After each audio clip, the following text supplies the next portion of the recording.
Friends చూడండి, మా తోటల దగ్గరికి వెళ్ళాలంటే వర్షం వస్తే ఎన్ని గుంతలు నినిగి మునిగిపోతున్నాయి. కాలు ఒకసారి పెడితే ఇంకోసారికి వెళ్తుంది.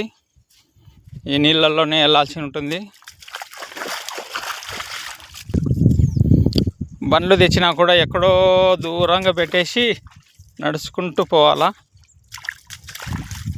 ఏం చేద్దాం, ఇంకా ఈ రోజుల్లో కూడా ఇలాంటి రోడ్లు ఉన్నాయి. అయ్యో మోకళ్ళవుతున్నాయి. మీ ఊళ్ళల్లో కూడా ఇలాంటి రోడ్లు ఉంటే కామెంట్ పెట్టండి. మీదే ఊరు?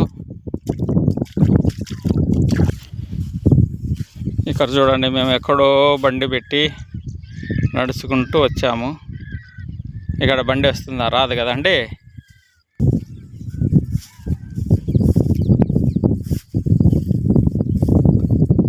Bye friends.